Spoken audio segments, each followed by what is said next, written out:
Just as I predicted, today, Mark Carney announced that he will pause Trudeau's carbon tax until after the election and then bring in a much bigger tax that has no rebate.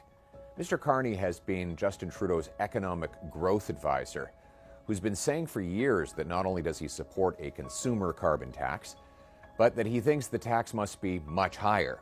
Now, before I get into the details, let me address a little tax trick that he has planned. It's kind of clever. He's announced that he will pause the carbon tax for a few months right before the election to trick people into re-electing the Liberals. After the election, he will bring in a much bigger carbon tax when he no longer needs your vote, but still needs your money. He has said that this bigger carbon tax will only apply to businesses. Well, that's how it is now. When you fill up your tank today, there's no CRA tax collector standing there waiting to collect it from you. It applies on the wholesale industry, which passes it on to the retail vendor, who pass it on to you.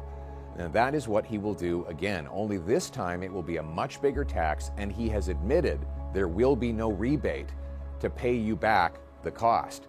He has called it a shadow carbon tax. Listen in. We need to use effectively a shadow carbon price. You know who will love this idea? President Donald Trump. Mr. Carney's new and bigger tax on Canadian lumber mills, steel mills, factories, and aluminum plants will force them to leave for the United States. Here we have the threat of U.S. sanctions on our industry.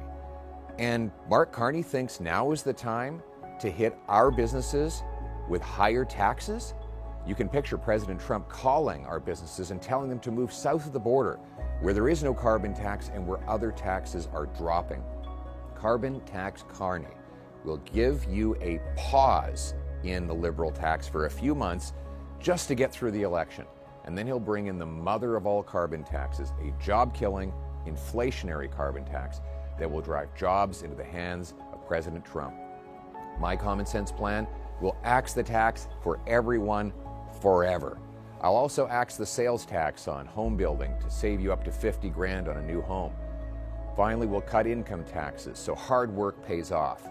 We'll cut bureaucracy, consultants, corporate welfare, foreign aid, and other waste to save the money that can bring down your taxes and our country's debt. We must immediately pass a massive bring-it-home tax cut on work, investment, energy, home building, and making stuff in Canada. Canada first. Canada last. Canada always. Let's bring it home.